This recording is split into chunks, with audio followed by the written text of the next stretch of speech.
timing to have our guests this morning at our Government Affairs Forum featuring Senate President Karen Spilka.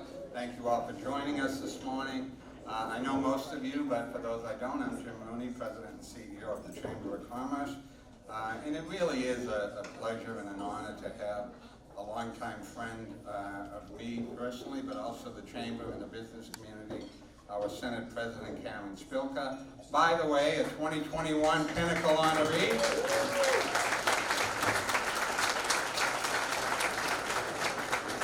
And Madam President, returning again for a Government Affairs Forum, but a sold-out Government Affairs Forum. So thank you all for making that happen. I want to recognize a few of the Senate President's colleagues. Please join me in thanking elected leaders who are with us today. It's a pretty good list, so I'll ask you to hold your applause. I'm sure, as I mentioned names, you'll like one of them because you're in that space, but hold your applause. So many of them are our friends. Chair of the Senate Committee on Ways and Means, Mike Rodrigues, Senator Brendan Crichton, Chair of Transportation, as I like to mention, Senator Joanne Comerford, Senator Cindy Friedman, Senator Joan Lovely, Senator Sal DiDomenico, Senator Cynthia Cream, Senator Mike Rush, Senator Michael Barrett, Senator William Brownsberger, Senator Susan Moran, Senator Julian Sayre. Please welcome the members of the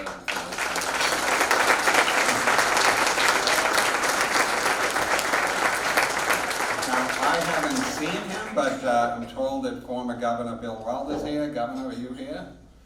Okay, he signed up. And a couple of formers, colleagues of friends from the Senate, former Massachusetts State Senator Steve Bedore and former Senator Joe Boncourt. Welcome to you, you guys.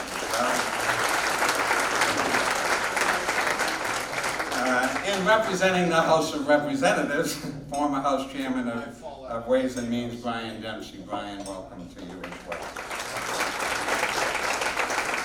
So a few Chamber commercial messages. I want to highlight a few upcoming events of the Chamber. On July 18th, the Chamber is going to host a special transportation event in a way for all of us to meet, and the new T General Manager, Phil Ing, so we'll be marketing and advertising that event.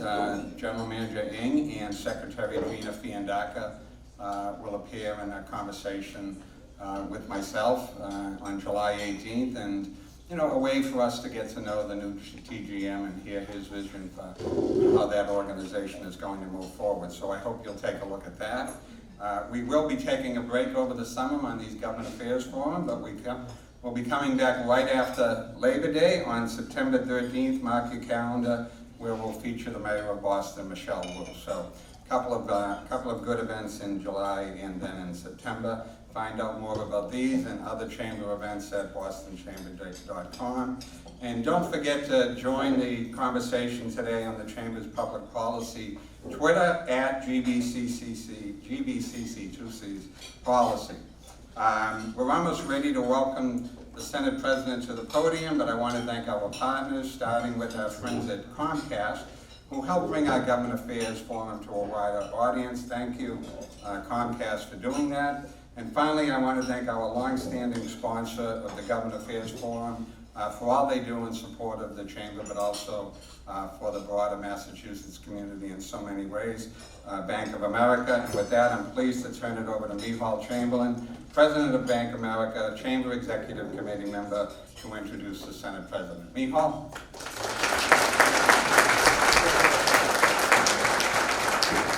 All right, thank you, Jim. Good morning, everyone. Great to see a full room, even without a promise of wine at the winery, Jim, but maybe next time. But again, as Jim said, this wraps up the first half of our Government Affairs Forum series. As a long-standing sponsor, we're thrilled at the crowds we've gotten to get back together in person, and we're finishing off with a great speaker today. And before I introduce today's guest, I just want to give a big heartfelt thanks to Jim, the entire chamber team for all the hard work they put in and day out to represent the Boston business community so well. I mean, they've been incredibly busy with everything that's going on in the legislature and everything that they're trying to do to make Massachusetts more competitive and a great place to do business. So join me in a quick hand for.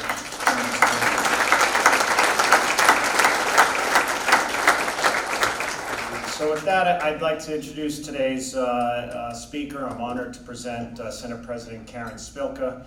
While representing the 2nd Middlesex and Suffolk districts, Senate President Spilka continues to champion access to mental health, juvenile justice reform, improved services for the elderly and disabled communities, and has consistently demonstrated understanding that the Commonwealth needs a thriving business community in order to flourish for all its citizens. During her career, Senate President Spilka has taken on many roles. She's been a social worker, a small business owner, and an attorney. I'd also like to highlight she was one of the first legislators in the country to vote in favor of marriage equality and transgender protections.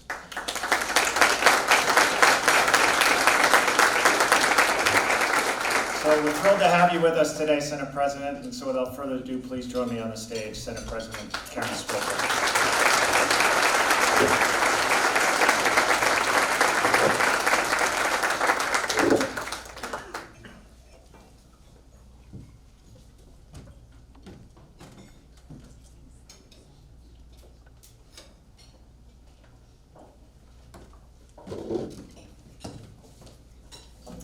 Good morning. Good morning. Great, everybody's had their coffee. Sounds like it. Good morning, and thank you, Mihal, for that warm introduction, and thank you to the Chamber for inviting me to speak with all of you today. I'd like to, in particular, thank Jim Rooney, Carolyn Ryan, Chris Eicher, and Brady Cloven for your partnership, your continued partnership, which is so important, and for all your work in putting on today's event. Thank you very much. I'd also like to say thank you to the terrific senators who are here this morning. Thank you for all of the work you do for the residents of the Commonwealth, day in, day out. You make working and leading the Senate so easy and make me proud, us all proud. Thank you so much.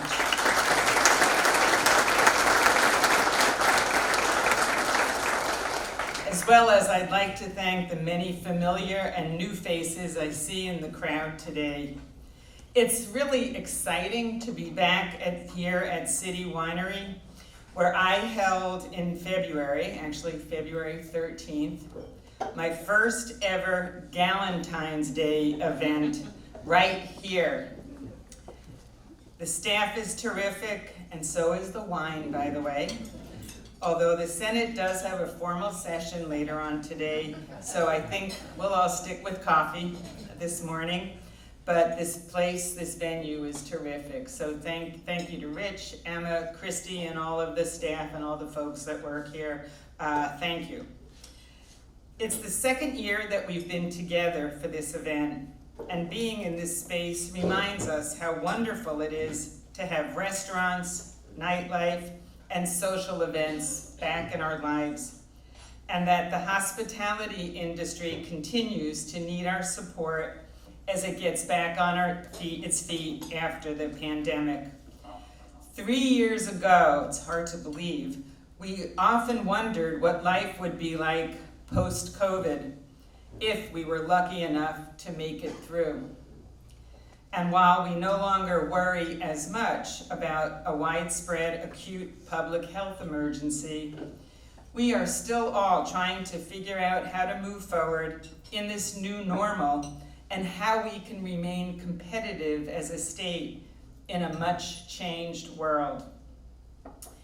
In recent weeks, we've all heard a lot of sensational headlines about Massachusetts falling behind other states, either because of people leaving the state in droves or private investment fleeing to more hospitable regions of the country. And while it's true the Fair Share Amendment, which I do want to emphasize a majority of voters voted for, it does put us in a new tax climate. I happen to believe that access to talent, combined with our commitment to a working partnership between government and the private sector, will continue to be a selling point for people looking to start or grow a business here. That's not to say that we don't need to take a good hard look at what is happening in our state. While I believe the reports of our outmigration are a bit overblown, we do have some serious issues to contend with. For example, when we drill down on who is currently leaving the state, according to some recent data, the largest demographic seems to be people aged 26 to 35. I don't know about you, but that statistic definitely gives me pause. We need the smarts, energy, and creativity of these young people, whether they be recent graduates of our amazing colleges and universities, second-generation immigrants, or middle-income residents trying to start careers and families. We need them to keep the Commonwealth humming. But rather than try to adopt the playbooks from other states, I firmly believe that we must double down on all of the factors that have made Massachusetts a place I'm proud to call home for many, many years. We continue to have so many of the fundamentals right: an innovation economy, a willingness to take risks on growing industries like biotech, clean energy, cybersecurity, a strong belief in the power of public education, and a commitment to protecting the rights of our citizens. But as my colleague Senator Jalen has pointed out, we are facing headwinds right now that put us at risk of losing the missing middle, including those 26 to 35-year-olds who can't afford housing, childcare, or any of the essentials they need to envision a life here in Massachusetts. Again, rather than to looking at other states to find solutions, my preference is to say, there's no place like home. We have everything we need here to create a thriving, multiracial, diverse, and welcoming Commonwealth that can be the envy of all the other states. But we must tackle head-on the challenge facing the rest of the nation, that of shoring up and expanding our middle class. As income inequality has grown both here and at home and across the country, the fundamental truth that a healthy and growing middle class is the most important factor in economic growth, that hasn't changed. And as we've come to learn more about the historic inequities that have driven income inequality, we have a better understanding of why we face the challenges we face today, both in Greater Boston and throughout our country.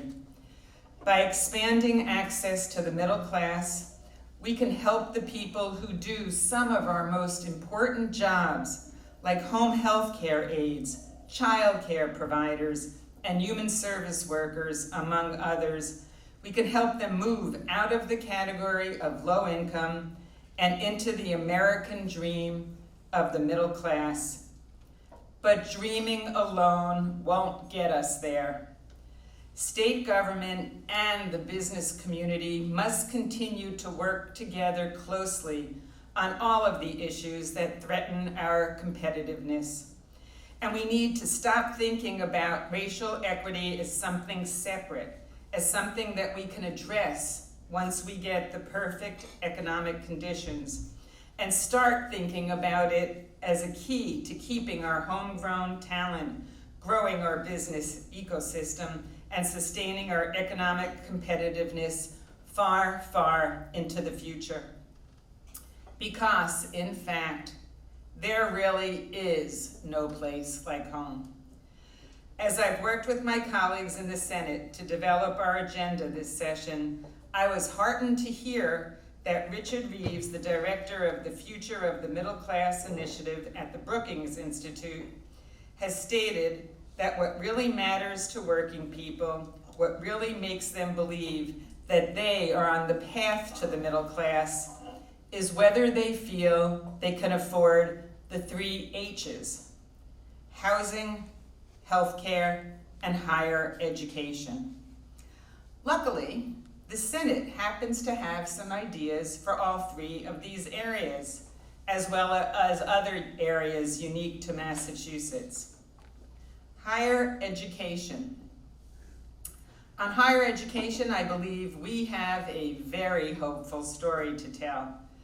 At the start of this session back in January, I laid out a vision for a comprehensive student opportunity plan, which builds on the success of our landmark K-12 Student Opportunity Act. We need more than just a K-12 plan, we need a comprehensive plan, student opportunity plan.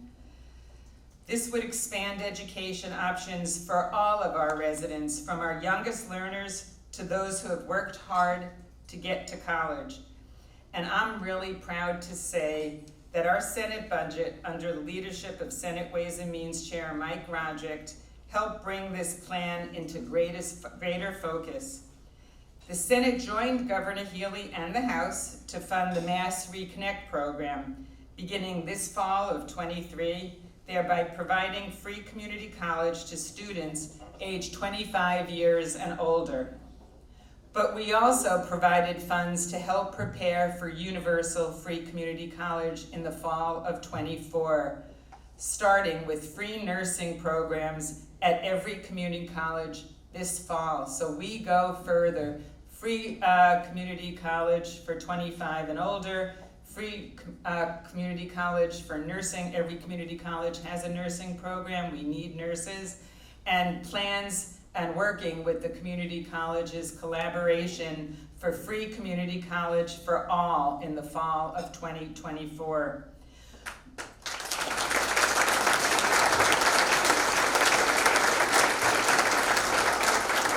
It's long overdue, so it's very exciting. We've also put a lot of revenue into the students themselves to make sure that they have the best chance of success and can see a degree through completion, because it's that degree that is the most effective ticket to the middle class for these students. Finally, our budget included tuition equity, granting in-state tuition to our immigrant students, the children who have lived as our neighbors and friends for years, and who are the very definition of those pursuing the American dream. This will provide tangible benefit for students who may not otherwise attend college, and it will build the state's workforce. We hear that wherever we go, the workforce is needed, building, this will nurture, harness, and grow the talent that we have right here at home, which is exactly where we should be looking for talent to ensure our competitiveness. And so I'd like to thank the Chamber for your support of this very important initiative. Seriously, thank you.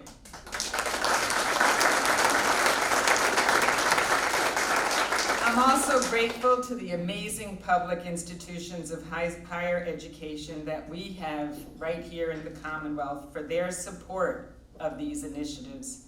And I look forward to working with all of you to continue to expand access to higher education. I cannot end our discussion of the Senate Student Opportunity Plan without mentioning early education and care. Many of you have heard me speak about this in the past, and you don't need me to tell you that childcare costs are squeezing families at every income level. Some of you in this room have helped write the reports that I could cite right here today, actually, so thank you. That's why the Senate invests a truly historic $1.5 billion for early education and care in our budget to bolster access, affordability, and quality, and grow and sustain a highly qualified workforce. We can't keep families here or best prepare our students for future success without fixing our childcare problem. And so the Senate will also revise and reintroduce and even make stronger the bill that we did last session on early education and care, and we will do it again this session. As always, none of this could be done without the tremendous effort of our members, and so I'd like to give out a big kudos and thank you to Education Chair Jason Lewis and Higher Education Chair Joe Comerford for all of your work on these critical issues. Thank you.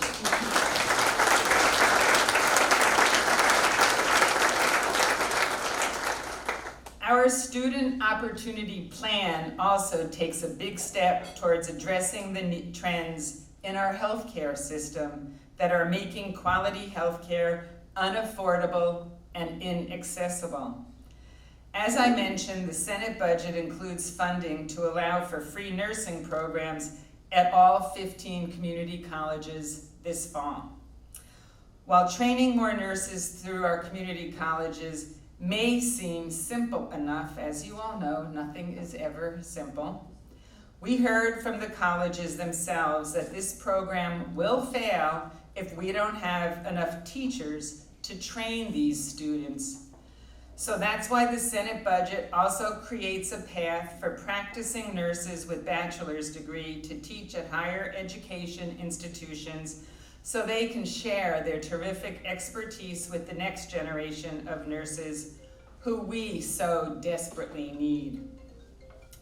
The Senate will also once again pass a bill to lower the costs of prescription drugs. I hope this time, the third time is the charm, as the saying goes, and we will provide the Health Policy Commission with the most effective enforcement tools to ensure successful cost containment across the healthcare system, including drug prices.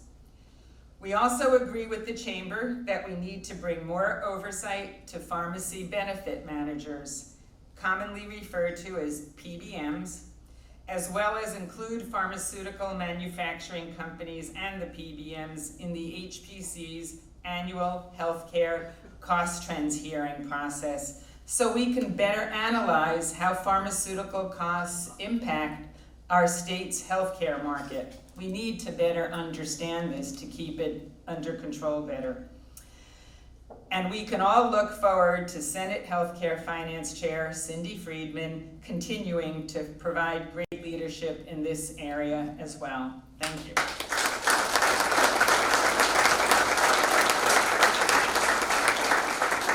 Finally, it's both a moral and economic imperative to address the inequities in healthcare that, according to a report released just 2 days ago by the Health Equity Compact, cost the Commonwealth a staggering $5.9 billion, with a B, $5.9 billion a year. These costs are expected to increase if not addressed right away, as demographic trends predict that Black, Hispanic, Latino, and Asian populations will continue to grow, the very populations who represent the homegrown talent we must nurture and support. Our residents, all of our residents of color and everybody, deserves a long enough to see their grandchildren graduate, enjoy the gifts of good health without bearing a disproportionate burden of disease or healthcare costs, and know that they will get the healthcare they need and deserve in this state, the world leader for healthcare. And we know that we cannot succeed as a Commonwealth without ensuring the very best care for all of the people who call Massachusetts home. Of course, we can't expect our middle class to grow and thrive here without addressing the absolutely untenable cost of housing in the state. Everywhere we go, we hear housing, housing, housing. Every day seems to bring another alarming headline: bidding wars for rental units, housing prices remaining stubbornly high, It's really no wonder that people are feeling like they just can't afford to stay here. It's crystal clear that we need to increase the amount of housing we have at every level, at every corner of our state. That's why, simply put, the Senate included a number of housing initiatives in our tax relief proposal, which was released last week and will be debated today. Again, thanks to Senator Rodrick and Senator Moran for all their great work on helping to pull this bill together. We have included $57 million investing in the Housing Development Incentive Program, or HDIP, which Gateway City mayors and city managers have called, quote, a spectacularly successful state program. Now, you don't hear that all that often, do you? We've done this to clear the backlog of projects. And then a $30 million investment moving forward, which Mass Inc. estimates could generate up to 12,000 units and over $4 billion in total private housing investment over the next 10 years. We also increased the annual authorization for the state's low-income housing tax credit from $40 million to $60 million to support building and rehabbing affordable housing. As well as we propose to allow cities and towns to adopt a local property tax exemption to encourage property owners to rent to lower income residents. In addition, we included increases to the senior circuit breaker, rental deduction, and the estate tax. The inclusion of these housing initiatives in our tax relief package, I have to tell you, has spurred a lot of terrific discussion among the senators. And I've heard loud and clear from them, all of them, that they have many great and creative ideas and desire to do more in this area. So please know that this is certainly not the end of the Senate's housing discussion. And I look forward to working with the Senate Housing Chair, Lydia Edwards, to continue progress on meaningful housing reform this session. A uniquely Massachusetts and Greater Boston threat to our competitiveness that is our challenging transportation ecosystem that we are all aware of. We know we can't move forward as a Commonwealth unless we can provide safe and reliable transportation to our residents. And we also know that we both want and need more safe and reliable public transportation. That's why the Senate's budget made targeted investments to the MBTA, including $195 million in new funds. As well as we invested a landmark $194 million in our RTAs, doubling our RTA investment in just 1 year. Our fair share revenue will also allow us to make new, badly needed investments in our state's transportation system without increasing our debt, and that is significant. But we must be thoughtful and inclusive to do this. The upcoming closure of the Sumner Tunnel will be an opportunity, and it should be taken as an opportunity for us to witness a mode shift, so to speak, a mode shift right in action as commuters trade their cars for the commuter rail, the Blue Line, and ferries. But it shouldn't take a tunnel closure for us to appreciate our public transportation infrastructure. But I'll take any opportunity that we can get to provide a proof of concept for other ways to travel and to learn what works and what doesn't. Another enormous opportunity to reimagine our transportation infrastructure, I have to say, will come when the I-90 Alston project begins in earnest. Now is the time to lock in place plans for commuter rail connection to Cambridge, as well as increased public transportation to and from the Metro West and Central Massachusetts. Finally, I'm proud to say, with the support and help of the Chamber, the Senate included a special commission to look at mobility pricing in transportation in our latest budget. And I think that that's a great thing and also overdue. Right now, we charge tolls. Some of them, many of you came here today, paid a toll. Some of you did not. Some roads we don't charge a toll. And we're still reliant on the gas tax revenue, even as we move aggressively towards an EV future. And we charge public transportation commuters after parking and passes almost as much, if not more, to take public transportation than to drive. We need to do better. We need a pricing system that reliably collects revenue, but that also encourages those who are able to get out of their cars and into public transportation. As we seek to do all that we can to address affordability for our expanding middle class, cost should not be a barrier to taking public transportation. So I very much look forward to the work of this commission, and I'm proud that the Senate also included money in the budget this year for the MBTA to advance a means-tested fare system. I look forward to continuing to work with Senator Brendan Crichton, the Senate co-chair of Transportation, in doing his great work in this area as well.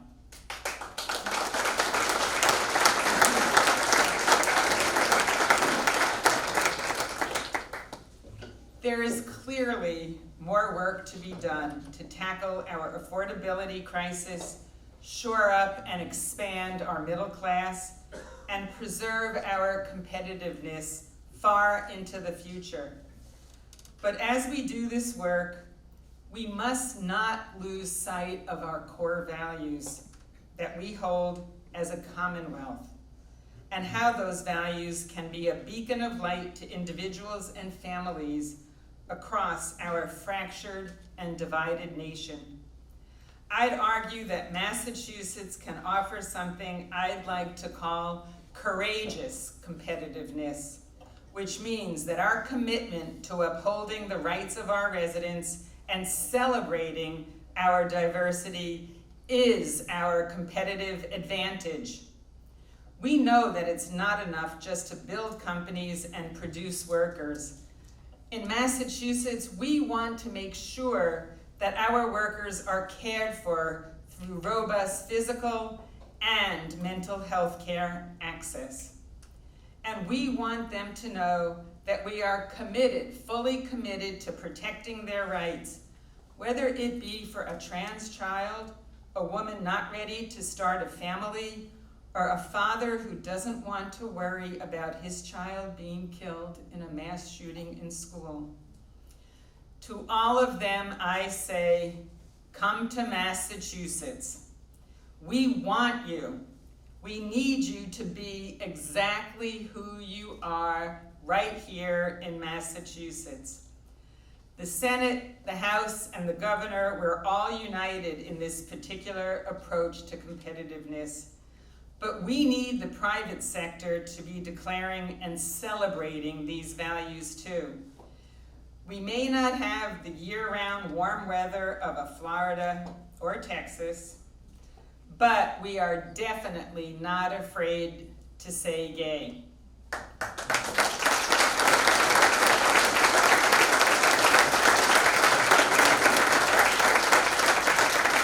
And we will not be actively stripping away the rights all Americans deserve. So let's spread the word about that as a competitive advantage.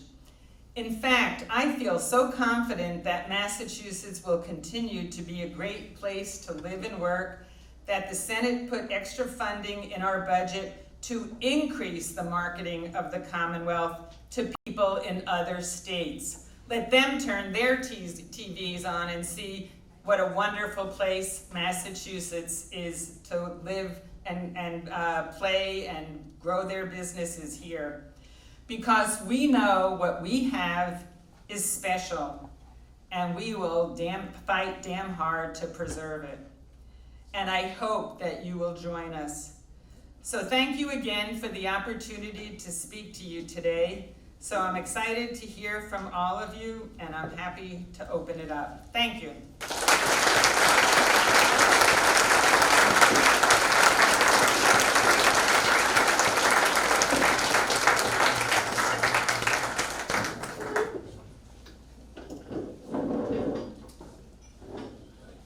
Get settled and have a sip of water after that very full speech. And let me begin by thanking you for not only the long list of initiatives that the Senate has taken that truly represent common ground with the business community. There's a lot of things I could point to that you highlighted there that we talk about all the time. So thank you for that. And thank you also for the positive tone and for highlighting all of the ingredients of what we all love about Massachusetts. And clearly, as someone who has been in the business of selling the city and the state for a long time, and feeling like we don't get our message out there well enough, and we do see the billboards and the commercials here in Massachusetts saying, bring your company and bring your talent, to another state. It'll be good to see those in other states, because we do have so much to boast about. So thank you for that. There's so many things that we have in common. I also want to say thank you for the message today, but also for the ongoing spirit of collaboration with the business community. Accessibility, not just to you, but also to your colleagues in the Senate. Truly, we've had no problem having conversations about the initiatives of the business community. So I want to start there. So, thank you. Back right at you. Yeah, I appreciate that. There's a microphone someplace. Is it on your chair? Yeah, there it is. You mentioned, the tax proposal, and my members would want me to ask you some questions about the tax package. Oh, I thought we'd go right on. Ask away. And we certainly hear and appreciate the focus on talent as our competitive advantage, in the way that the tax package kind of focuses in on that, making this an attractive place for talent. But as you know, we and other business groups met with you and advocated for other more direct sort of tax relief aimed at the business community, and different than the House and some of the proposals in the governor's package. You chose not to do that. Could you go a little deeper into that, the capital gains and things like, why not? Why not choose to send a signal similar to the one you're sending about people to the business community in the form of some tax relief that is more directly targeted at business? Well, I have to say that we had many discussions about this in the Senate caucus, Democratic caucus, literally hours about this. And in a nutshell, the feeling that came out, the consensus, pretty loud and clear, was we need to focus on individuals and working families with this right now. That's why what we do is some of what the House and the governor did with renters, increasing rental assistance and senior circuit breaker.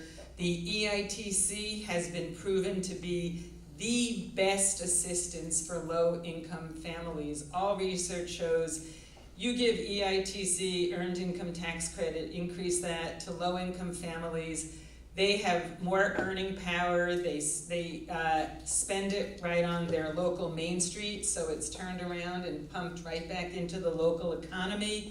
And research has shown that kids that grow up in families that have gotten EITC do better in school their entire lives. I mean, it's such an incredible investment. So that's why the Senate several years ago increased the EITC, and I'm proud that we're all on the same page to be able to do that as well. We also do the estate tax, which helps many residents across the state, but there was a feeling that with, $1 billion might just be too much of relief right now, that the senators felt much more comfortable, closer to what we did last session. We added the housing piece again because everywhere we go, and I'm sure you hear the same thing, workforce, workforce, workforce, housing, housing, housing. And we will look at housing again and have more discussion. But the HDIP and the low income tax credit, we could do right now to spur housing production for market rate housing in gateway cities that need it desperately, and lower income housing, affordable housing across the state. So these are the areas that the senators wanted to focus on. So, For now. Yeah, well, I'm glad you said the for now part. My reaction is to sort of embrace the fact that the Senate, the House, the Governor's Office have come to the table on this issue of tax cuts in different forms. So that's a good thing to begin with, and we tend to play the long game as well, and try to continue to have dialogue around those measures that, as I say, might be more targeted towards sort of the business atmosphere, because we do want them, and I know you do too, want to retain and attract people to make their business decisions and make decisions where to start a business, and this is a factor in that decision process. So look forward to working with you and the team, sort of playing the long game in Massachusetts. I look forward to continued conversations. So, you're not going to get away without a conversation about transportation when you sit down with me. First, let me echo your comments about Senator Crichton's leadership in this regard. Again, accessible, great conversation. Being a proponent of the Mobility Pricing Commission, you mentioned third time being a charm with the pharmaceutical. Well, third time might be a charm with the I know a few things. You passed that twice, as you know. And this is another time I think there's more receptivity. But clearly, as you think about the many public policy issues that we confront together, whether it's housing, climate change, equity issues that you raise, underpinning the solutions to all of that is transportation and access, even the health equity. I was on the panel that talked about that report. And one of the findings was just simple transportation access was a contributing factor. So it's so prevalent. You mentioned some of the monies you put in. At the same time, the T's got a $500 million or so fiscal cliff coming up next year that's been made very public. The Mobility Pricing Commission will look at this long term. But talk about sort of some of the immediate needs and perhaps the role of the legislature in dealing with these public transportation issues.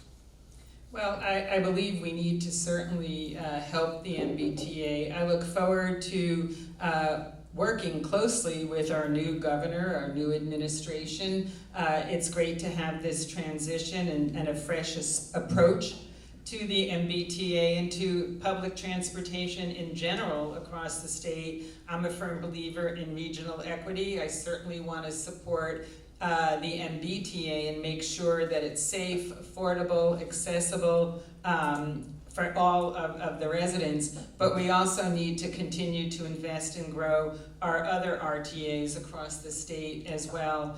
So I think we have a great opportunity with a new general manager. We finally have a safety chief, a safety czar there as well, to look at safety, which clearly has been a major problem for the last many years. I believe that they have tackled some similar issues in the past. Looking forward to giving them a little bit of time to thoroughly review, assess what's going on, and make recommendations to us. They are the experts. I'm not an expert in the MBTA or the RTAs. Even if I'm taking them, I'm not the public transportation excerpt. So we will work closely with them, and Senator Crichton will work closely with them in continuing planning for both short-term, medium-term, and long-term. Well, thank you for your focus on the RTAs. I think long overdue. Boston's success really depends on the rest of the state succeeding as well, from an economic development and quality of life perspective. And the RTAs are a big part of that, and I think that the focus that this funding brings is very important to developing economic development plans for them. And I'm also pleased to hear your endorsement of the East-West rail, although I don't know if my friend J.D. Chesloff is in the audience today, but he would remind me to say beyond Springfield. Keep going, let's not end this in Springfield. So I hope we can, as you suggest, rediscover our boldness instead of these big super investments, I guess you'd call them. I think we're suffering a little bit from big hangover still. And we've got some big investments that we really need to do, whether it's East-West rail, electrification, support of climate change. We know about the Cape Cod bridges, for example. So, can we rediscover that boldness in terms of the super investment? I think we can, but I think we can't forget a critical partner in all of this, the federal government. We can't afford all of it. And part of the big dig hangover is because so much of the funds were diverted instead of going across the state. And I go across the state and I still hear people resenting that.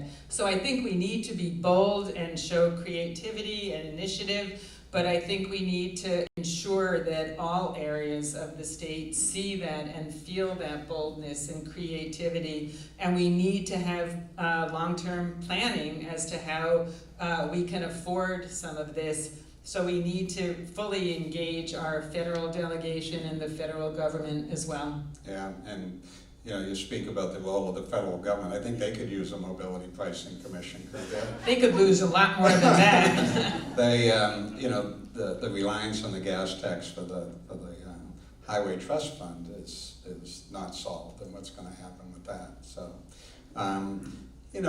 let's talk about that in relation to the climate change initiatives, and the Senate, certainly the House and the administration have been focused on it, not just in terms of our quality of life and clean air and preserving the planet, but also the business opportunity that might present. A lot of big initiatives, a lot of big goals, but I want to focus on the implementation side and the challenges of our electric grid, of creating more and more charging stations, and the work of getting it done. I mean, the goals are aspirational, they're big, they're bold, but talk about the work of getting it done. And is that something that concerns you in terms of the pace, and how do we accelerate some of that? Yes, it definitely concerns me. I mean, we have our goal of net zero by 2050. We put, for example, millions of dollars in various bills to spread charging stations, and the federal government gave us $63 million, I believe, last year or the year before, to spread charging stations.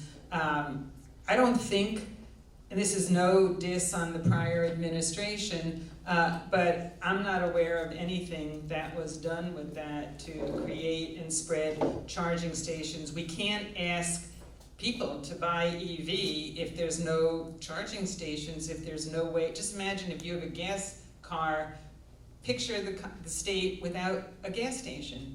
How would you get, forget about going across from the east side of the state to the Berkshires, how would you even get to Worcester, or in some ways from the Cape, or if you need gas? We need to have charging stations all over the place to ensure that people who want an electric vehicle can buy it, can afford it. We put in incentives. There's no reason for us to not have the sufficient charging stations at this point. And we need to really get moving on that, as well as all aspects of implementation. I know that the administration is looking at the grid. That's sort of a regional issue too, and needs a regional approach. I do believe that Maura Healy's administration and the secretaries have strength in collaboration, so I think that will be great. They keep us in the legislature in touch, but we, our climate committees, we have Senator Barrett, Senator Cream, really leading a lot of the charge on the Senate side in climate, global warming, and alternatives so that we can meet our goals, but at this rate, we're not going to. So we do need to be, talk about bold and creative, we do need to be, I would add the word aggressive. Keeping with that theme of being bold and creative, I want to shift to housing. And you might expect that, you know, the business community views, applauds all of what you've done on the housing front, especially the approach being incentive-based to try to create activity around housing development throughout the state.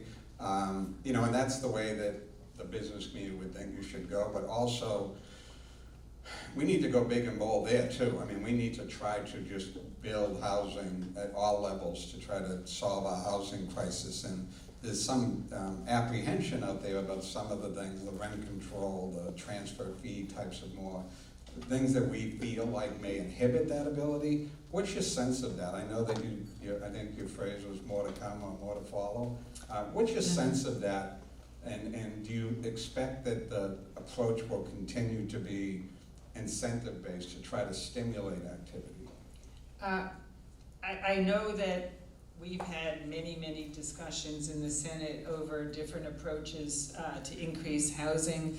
I think in general, we like to have more of a positive approach towards getting things done, to have, you know, the carrot, not the stick type of deal. The specific items that you've mentioned are very complex, and other places across the country have implemented various themes of them to different impacts. So, you know, I think that we need to be really careful and thoughtful what we do so that we do, in fact, increase housing production, not decrease it. Right. One final question. You know, the business community was certainly startled at the revelation on the UI fund at $2.5 billion.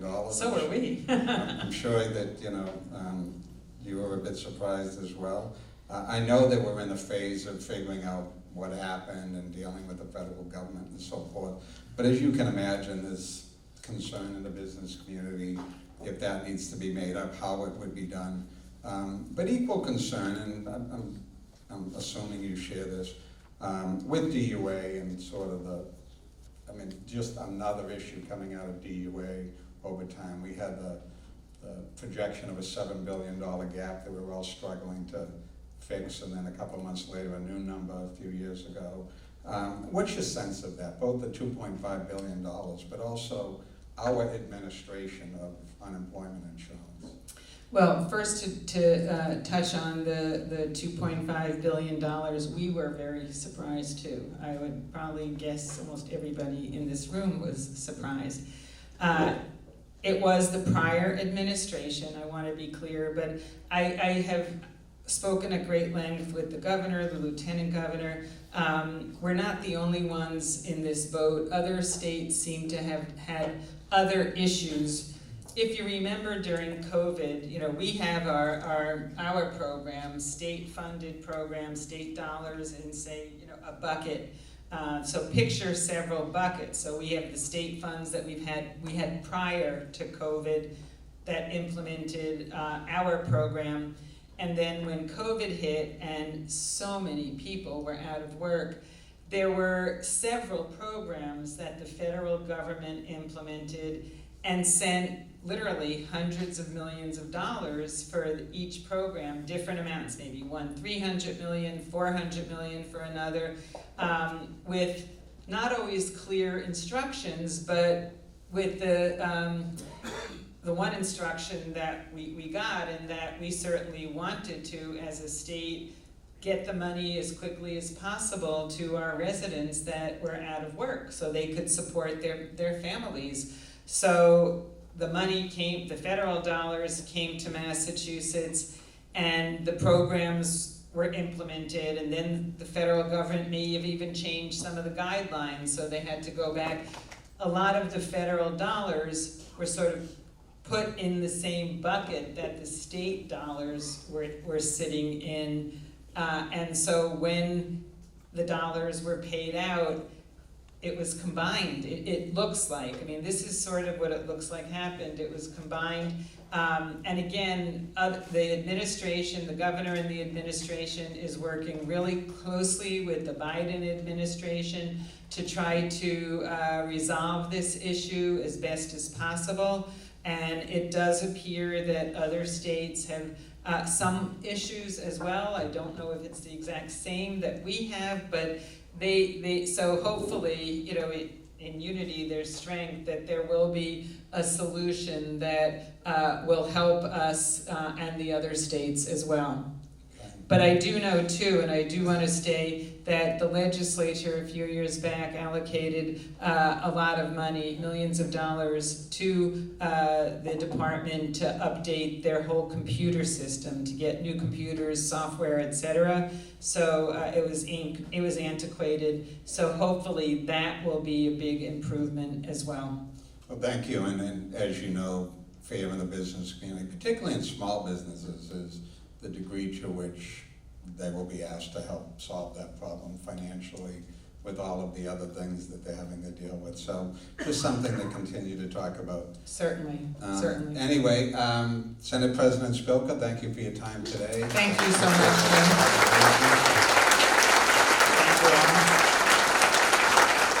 And we certainly appreciate the positive messaging and degree to which your door has been open to collaboration with the business community. And I mean, you said it well, that, you know, our competitive advantage is our workforce, and I think collectively rolling up our sleeves and supporting that advantage is something we all need to do. So thank you. Thank you.